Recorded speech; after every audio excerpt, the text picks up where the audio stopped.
परिचय बता दें। मैं सोमा चंद्रा, मैं प्रधानाचार्य हूँ city Montessori school Gomti Nagar शाखा की।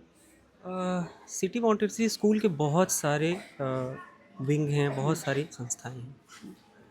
प्रत्येक विद्यालयों में किस प्रकार से निर्धारण होता है कि बच्चों को वही शिक्षा दी जाए जो उनकी जिम्मेदारियों को, जो उनके करियर को बेहतर बनाता हो? हमारा एक क्वेड है, क्वालिटी एश्योरेंस डिपार्टमेंट, जो कि हर चीज़ तय करता है, सिलेबस से लेके हमारी हर एक ब्रांच से टीचर्स जाते हैं, वहाँ बैठते हैं, डिस्कस करते हैं, इवन क्वेश्चन पेपर्स डिस्कस करते हैं, रिसोर्स मटेरियल क्या होगा डिस्कस करेंगे, कैसे पढ़ाई जाए उसके लिए हर सैटरडे को हमारी एक सिलेबस मीटिंग होती है, पीएलसी होती है, जिसमें हर एक कैंपस की अध्यापिकाएं आते हैं, हर एक सब्जेक्ट के आते हैं, वो एक साथ ऑनलाइन बैठते हैं और डिस्कस करते हैं और तय होता है हम कैसे पढ़ाएंगे ताकि कोई भी बच्चा अछूता ना रहे, सबको एक प्रकार की शिक्षा दी जाए। एक चीज़ देखी गई है कि शिक्षा का स्तर जितना ऊपर बढ़ा है, उतना ही नैतिकता का स्तर जो है वो बहुत गिरा हुआ है।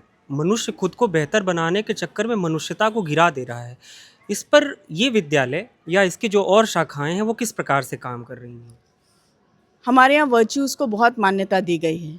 वर्च्यू एजुकेशन, वैल्यू एजुकेशन, हमारे यहाँ जूनियर यूथ एम्पावरमेंट प्रोग्राम चलता है, पाथ फाइंडर बुक चलती है, जिसके द्वारा हम हर हफ्ते एक टॉपिक लेते हैं। हम thought for the day, virtue of the month, हम हर रोज़ असेंबली में उसको बताते हैं बच्चों को।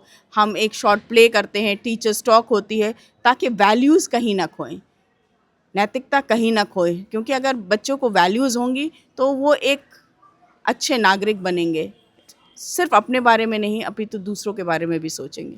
एक महिला के तौर पे आप प्रशासनिक कामों में हैं। एक प्रधानाचार्य जो होता है वो पूरे विद्यालय की आत्मा का स्वरूप होता है। कौन कौन सी चुनौतियां आपको झेलनी पड़ती हैं बच्चों को लेकर के? बच्चों को लेकर के, छोटे बच्चों की तो जिज्ञासा ख़त्म नहीं होती, लेकिन बड़े बच्चे कभी कभी थोड़ी बहुत शैतानियाँ कर लेते हैं। लेकिन उनसे बात करना, उनको अगर आप बात करेंगे, उनको सुनेंगे और उनको अगर आप समझेंगे और उनको अच्छे से समझाएंगे तो वो ज़रूर समझते हैं। तो वो गलतियाँ कभी वो दोहराते नहीं हैं।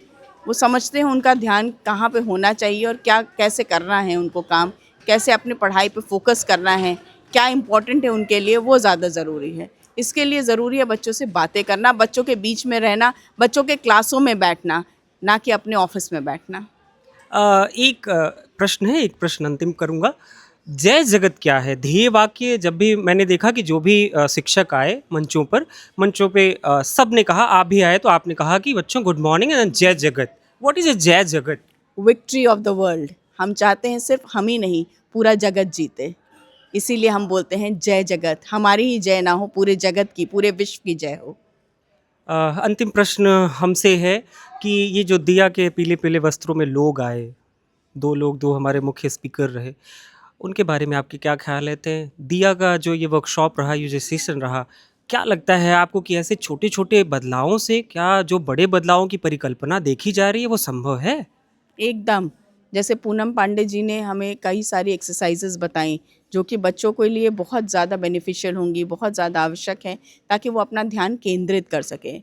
और डॉक्टर गौरव वार्ष्णेय ने इतनी अच्छी अच्छी स्टोरीज़ लेके, कविताएं लेके बच्चों का प्रोत्साहन किया, ताकि बच्चों का मनोबल बढ़े, बच्चे एकाग्रता आ सके उनके अंदर, वो अच्छे से एग्ज़ाम लिख सकें। ये बहुत ही अच्छा हुआ and I am thankful to दिया एसोसिएशन कि उन्होंने ये हमारे गेस्ट स्पीकर्स लेके आए, बच्चों के सामने उन्होंने बोला, बच्चों को प्रोत्साहन दिया, बच्चों के अंदर पॉजिटिविटी लाए।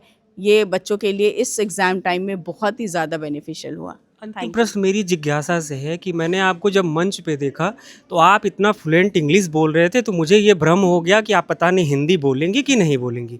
आपकी इतनी त्वरित हिंदी कैसे है, मैं ये भी जानना हिंदी चाहता हूँ। हमारी मातृभाषा है और हमने भी हिंदी में पढ़ा है, तो हमें अपनी मातृभाषा कभी भूलनी नहीं चाहिए। हमें भाषा तो चाहे इंग्लिश हो, जो भी आप काम करें वो पूर्ण श्रद्धा से करें।